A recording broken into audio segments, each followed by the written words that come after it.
Ako ho yung investigador na humarap doon sa confidential informant.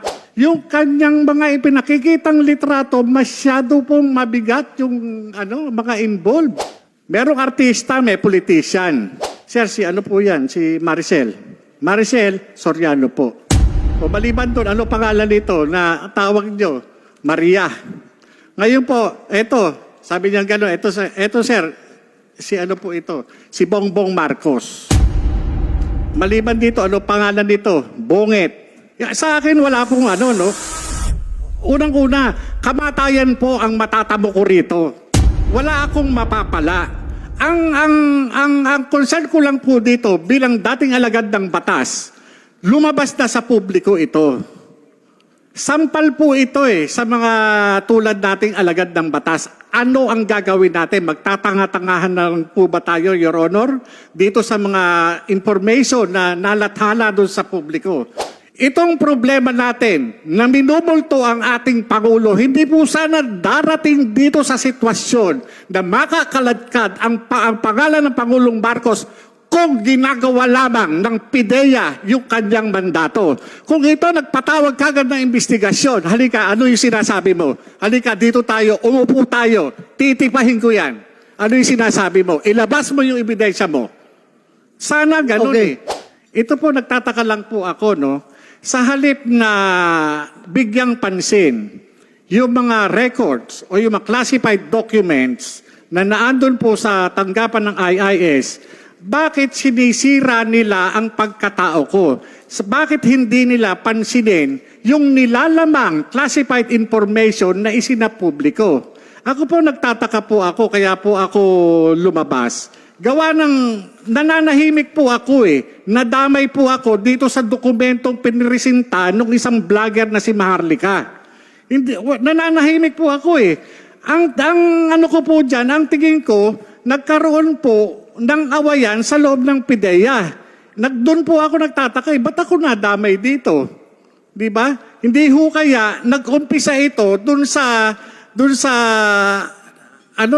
ipinalabas na video doon sa social media na ang involved ay yung tila galit na galit na PIDEA Director General. Kasi kung titignan ninyo, yung video, hindi makakalabas ito sa publiko. Kinakailangan puntahan mo pa doon sa NBR para i-download mo mismo yung video.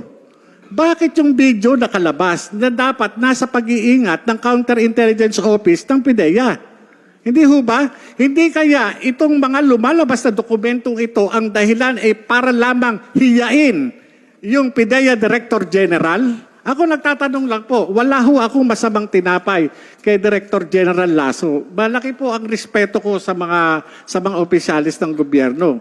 Pero sa aking bakit lumabas ito? Itong dokumento na ito, nung makita ko, nung sinabi sa akin na itong pre-ops, yung authority to operate, nung makita ko ho na ipinipresenta rin sa video, ako ho yung investigador na humarap doon sa confidential informant. At yung confidential informant na yun, kinunan ko po ng statement. Bakit ko po sa kinunan ng statement? Kasi po, yung kanyang mga ipinakikitang litrato, masyado pong mabigat yung mga involved.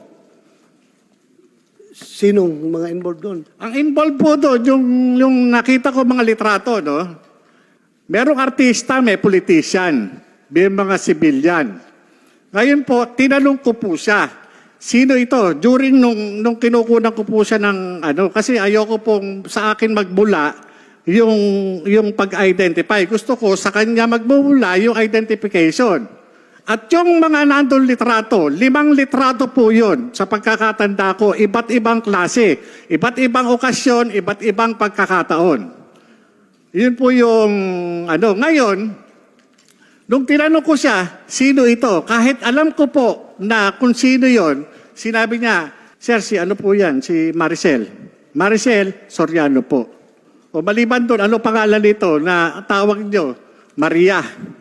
Ngayon po, eto, sabi niya gano'n, eto sir, si ano po ito? Si Bongbong Marcos.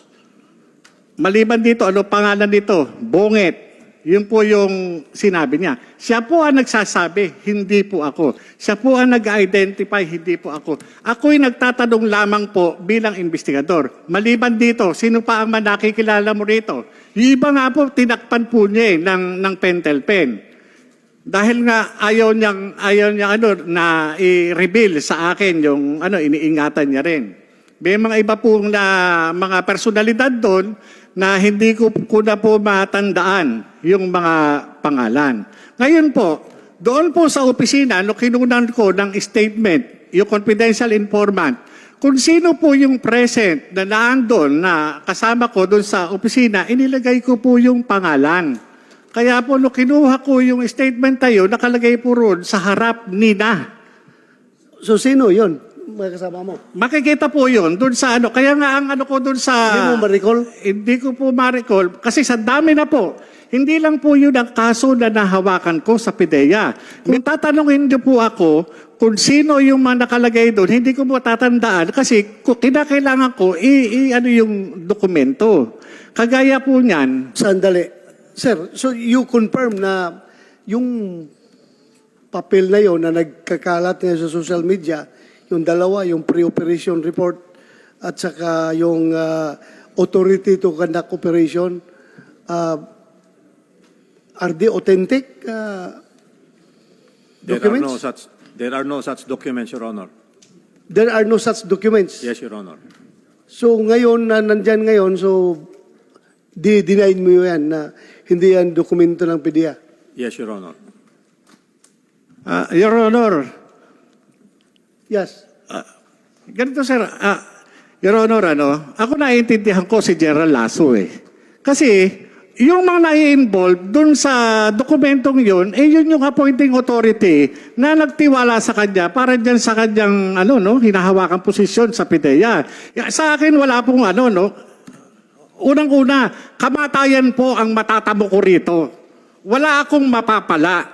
Ang concern ko lang po dito bilang dating alagad ng batas, lumabas na sa publiko ito. Sampal po ito sa mga tulad nating alagad ng batas. Ano ang gagawin natin? Magtatanga-tangahan na lang po ba tayo, Your Honor, dito sa mga information na nalathala doon sa publiko? Magwawalang bahala po ba tayo?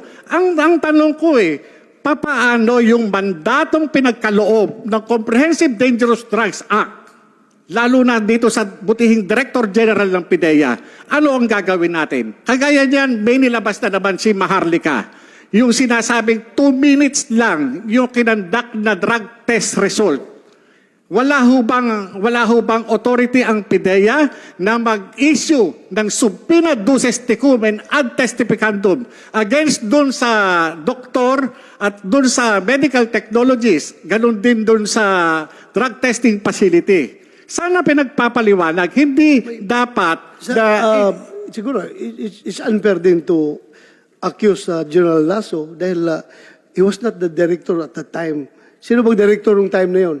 No, sir, Your Honor, hindi po natin, lilinawin ko, hindi ko ina-accuse si General Lasso. Ang inaano ko lang po is yung mandato.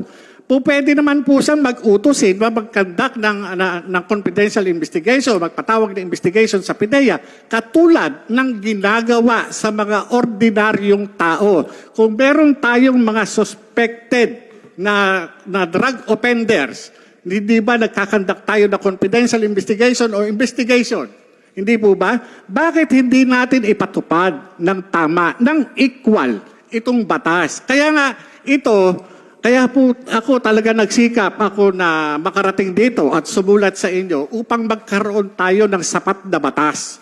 Kasi kung titignan ninyo, itong problema natin na minumulto ang ating Pangulo, hindi po sana darating dito sa sitwasyon na makakaladkad ang pangalan ng Pangulong Marcos kung ginagawa lamang ng PIDEA yung kanyang mandato. Kung ito nagpatawag kagad ng investigasyon, halika, ano yung sinasabi mo? Halika, dito tayo, umupo tayo, titipahin ko yan.